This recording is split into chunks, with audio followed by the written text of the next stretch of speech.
குழந்தையே, அங்கு ஒருத்தி தலைவிரி கோலமாக நின்று கொண்டு உனக்கு சாபம் விட்டு கொண்டு இருக்கின்றார். இவர் யார் என்று நிச்சயமாக நீ தெரிந்து கொள்ள வேண்டும். எதற்காக உனக்கு இவள் சாபம் இடுகின்றாள் என்பதனை நீ நிச்சயமாக இப்பொழுது தெரிந்து கொள்ள வேண்டும். எதற்காக உன் வாழ்க்கையில் இப்படி நடந்தது? ஏன்? எதற்கான காரணம் உன்னுடைய வாழ்க்கையில் இப்படி ஒரு கஷ்டம் வந்தது என்பதனை உன் அப்பன் உனக்கு சொல்லிவிட வந்திருக்கின்றேன். சாதாரணமாக சாபம் விட்டாலே அது ஒருவர் வாழ்க்கையில் அதிகமாக அழித்துவிடும். ஆனால் இவள் தலைவிரி கோலமாக நின்று கொண்டு உனக்கு சாபம் இட்டு கொண்டு இருக்கின்றாள்.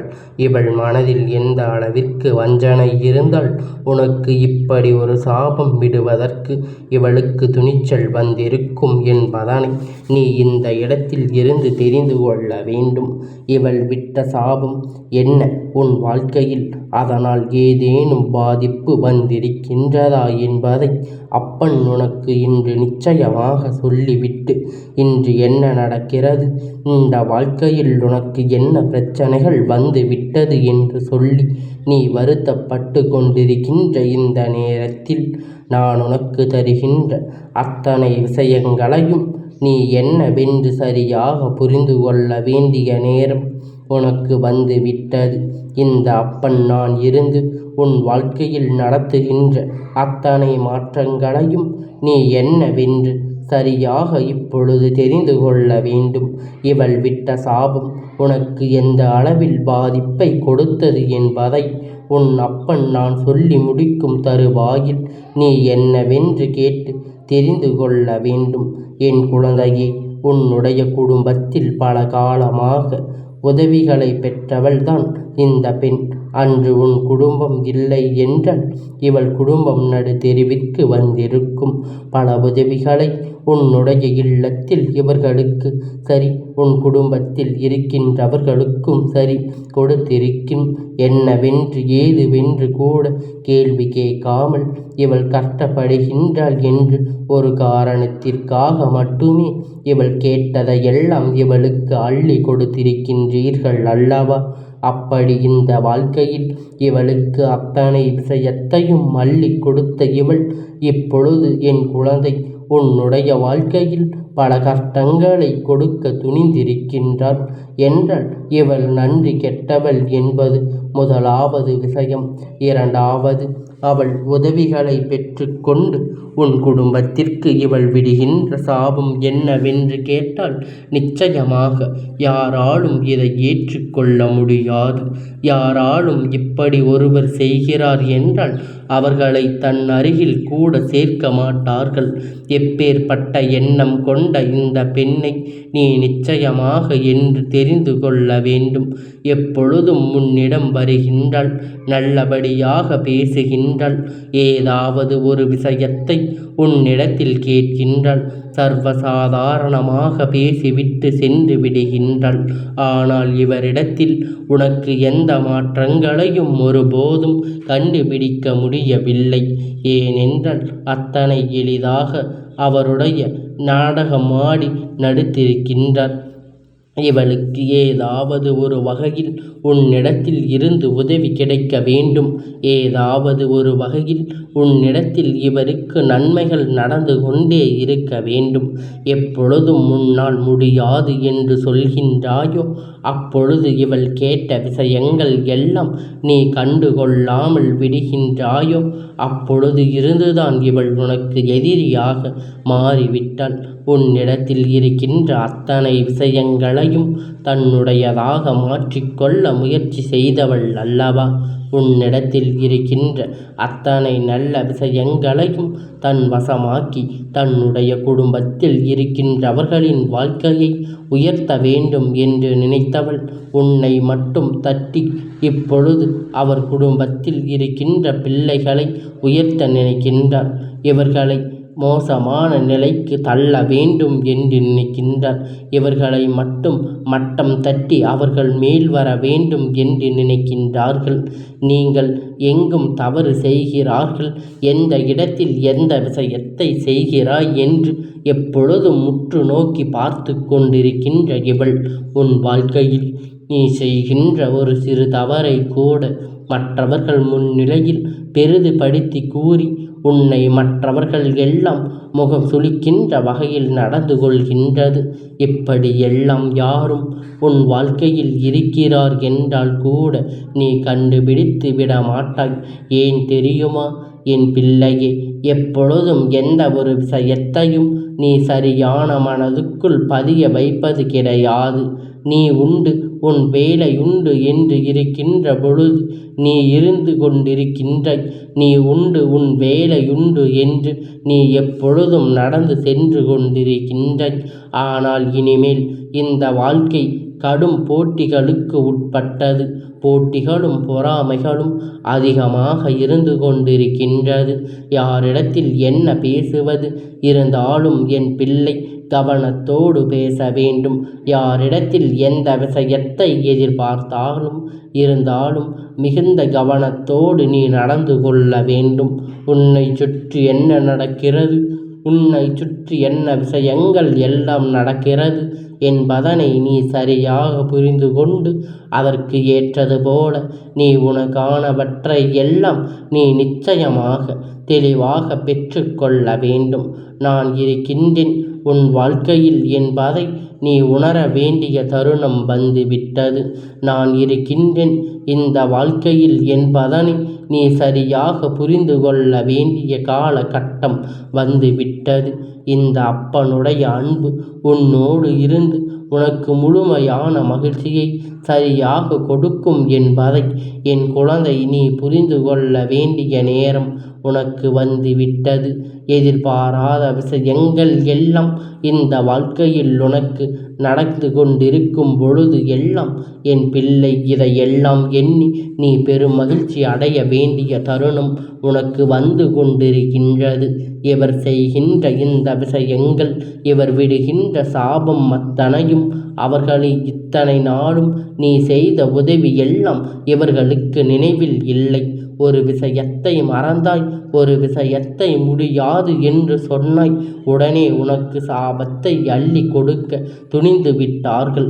இந்த பெண் சற்று மனதளவில் பாதிப்படைந்தவள். அதாவது தன்னுடைய குடும்பத்திலும் பலர் இவளை ஒதுக்கி இருக்கின்றார்கள். ஏனென்றால் இவளுடைய எண்ணங்கள் நல்ல எண்ணங்கள் அல்ல. தன் குடும்பத்தில் உள்ளவர்களே இவர்கள் நல்லபடியாக நடந்து கொள்வதில்லை. யாருக்கும் சூழ்நிலைகளை செய்வது, யாருக்கு சூழ்ச்சி செய்வது, யாருக்கு சூனியம் வைப்பது என்று இவளுடைய எண்ணங்கள் இருக்கின்றது. முதன்மையான வேலையாக எப்பொழுதும் இருந்து கொண்டிருக்கின்றது. அதனால் இவள் செய்கின்ற இந்த காரியத்தினால் எப்பொழுதுமே இவளுடைய குடும்பத்தில் சரி, அவளுடைய குடும்பத்திலும் சரி, மற்றவர்கள் பாதிப்புகள் தான் அதிகமாக இருக்கின்றது. மற்றவர் குடும்பத்திலும் அவர் குடும்பத்திலும் பாதிப்பு எப்பொழுதும் அதிகமாக இருக்கின்றது. அதனால் இந்த நேரத்தில் உன்னுடைய வாழ்க்கையில் என்ன நடந்திருக்கிறது என்பதை என் குழந்தை நீ சரியாக புரிந்து கொண்டு நான் சொல்வது போல தலைவிரி கோலமாக நின்று கொண்டு உனக்கு சாபம் கொடுக்கின்ற இந்த பெண் நிச்சயமாக உன்னுடைய வாழ்க்கையில் உனக்கு பல கஷ்டத்தை கொடுத்தவள் என்பதை நீ மறந்துவிடாதே. இவள் என்ன சாபம் கொடுக்கின்றாள் தெரியுமா? உன்னுடைய தலைமுறையை உனக்கு எதிராக திரும்ப வேண்டும் என்று, இனி உன் வம்சம் கலைக்கக்கூடாது என்று இவர்கள் உனக்கு சாபம் கொடுக்கின்றார். இதற்கு என்ன காரணம் தெரியுமா? அவள் வம்சம் அங்கே தலைக்கவில்லை. அவள் குடும்பத்தில் இருக்கின்ற எந்த உறவும் சரியில்லை. அவளின் எதிர்காலமே அங்கு சூனியமாக இருக்கின்றது. அவள் தன்னுடைய வாழ்க்கையில் இருந்த ஒரு சில உறவுகளையும் நிரந்தரமாக தொலைத்துவிட்டு நின்று கொண்டிருக்கின்றார். அதனால் ஒருவருக்கு சாபம் கொடுப்பது ஒன்றும் இவளுக்கு அத்தனை பெரிய காரியம் அல்ல. இன்னொருவர் வாழ்க்கையை அழித்து போக வேண்டும் என்று இவளுக்கு மிக பெரிய காரியம் அல்ல. எல்லா விஷயத்தையும் முடித்துவிட நினைக்கின்ற இவள் உன் வாழ்க்கையில் இருந்து உனக்கு பெரிய பெரிய துன்பங்களை எல்லாம் கொடுத்து விடத்தான் நினைக்கின்றாள். உனக்கு என்ன செய்ய வேண்டும், ஏது செய்ய வேண்டும் என்பதை தெளிவாக புரிந்து கொண்டு அதற்கு ஏற்றது போல உன்னுடைய வாழ்க்கையில் பல கஷ்டத்தை எப்பொழுதும் உனக்கு கொடுத்து கொண்டு இருக்க நினைக்கின்றாள். ஆனால் உன்னை பார்த்தவுடன் அவள் சிரிக்கத்தான் செய்கின்றாள், நல்லது போல பேசத்தான் செய்கின்றாள். இது எத்தனை காலம் தொடர்ந்திருக்கிறது தெரியுமா? நீ தெரிந்து தெரியாதது போல இவள் பழகி கொண்டு இருக்கின்ற இந்த விஷயம் எல்லாம் உனக்கு என்னவென்று புரியுமா? நீ பெரிதாக கண்டுகொள்ளாமல் இருக்கின்றாய் என்பதுதான் உண்மை. இனியாவது உன் வாழ்க்கையில் இருக்கின்ற இந்த சூழ்நிலைகளை எல்லாம் நீ என்னவென்று தெரிந்து கொள்ள வேண்டும். இந்த சூழ்நிலைகளை எல்லாம் நீ நிச்சயமாக கண்டு கொள்ள வேண்டும். இந்த வாழ்க்கை உனக்கு கொடுத்திட்ட எல்லா விஷயங்களையும் நீ என்னவென்று சரியாக தெரிந்து கொண்டு எப்பொழுதும் அதற்கு தயாராக இருக்க வேண்டும். அதில் என் பிள்ளை என்ன கிடைக்கும் என்பதை நீ முதலில் சரியாக உணர்ந்து கொள்ள வேண்டும். எப்பொழுதும் அதற்கு தயாராக நான் இருந்து உனக்கு கொடுப்பதை யாராலும் இனி தடுத்து நிறுத்த முடியாது. நான் இருந்து உன் வாழ்க்கையை மாற்றுவதை யாராலும் இனி தடுக்க முடியாது. இவள் தலைவிரி கோலமாக இருந்தாலும் சரி, நல்ல கோலமாக இருந்தாலும் சரி, உனக்கு கொடுக்கின்ற சாபத்திற்கு ஒருபோதும் நான் அனுமதி கொடுக்க மாட்டேன். உனக்கு இவள் கொடுக்கின்ற சாபம் ஒருபோதும் உன் வாழ்க்கையில் பலிக்காது என்பதை முதலில் நீ புரிந்து கொள். எல்லாவற்றையும் கடந்து என் பிள்ளை இந்த வாழ்க்கையில் உனக்கான நிறைவான விஷயங்களை, நிறைவான நம்பிக்கையை பெற்றுக்கொண்டு நான் இருக்கின்ற இந்த நேரத்தில் உன்னோடு நான் உனக்கு என்னவெல்லாம் கொடுக்கின்றேன் என்பதனை நீ சரியாக புரிந்து கொண்டு எப்பொழுதும் அதற்கு தயாராக இருக்க வேண்டும். அப்பனுடைய அன்பு எப்பொழுதும் உனக்கு முழுமையாக இருக்கிறது என்பதை நீ மறந்துவிடக்கூடாது. அன்பு இணை இல்லாதது அவ்வளவு எளிதாக யாருக்கும் கிடைத்திடாது. யார் உனக்கு என்ன சாபம் விட்டாலும் சரி என் பிள்ளை, அதற்காக எல்லாம் நீ பயப்பட வேண்டிய அவசியம் கிடையாது. அப்பன் பயப்படக்கூடாது என்று நீதான் சொல்கின்றாய். இப்பொழுது இந்த விஷயத்தையும் நீதான் சொல்கின்றாய் என்று நீ கேட்கின்றாய். அப்படியானால் நான் என்னதான் செய்ய வேண்டும் என்று கேட்கின்றாய் அல்லவா? என் பிள்ளையே, உன் வாழ்க்கையில் உன்னை சுற்றி இது போன்ற மனிதர்கள் இருக்கிறார்கள் என்பதை நீ தெரிந்து கொள்ள வேண்டும் என்பதற்காக மட்டும்தான் அவளிடத்தில் இதை சொல்லி இருக்கின்றேன். எந்த வகையிலும் எந்த ஒரு ஆபத்து முன்னே நெருங்க நான் ஒருபோதும் அனுமதிக்க மாட்டேன் என்பதை நீ புரிந்து கொள். இப்படி செய்துவிட்டு உன்னிடத்தில் நல்ல பிள்ளை போல நடித்து கொண்டிருக்கின்றார் என்பதை என் குழந்தை உனக்கு இப்பொழுது எடுத்து சொல்கின்றேன்.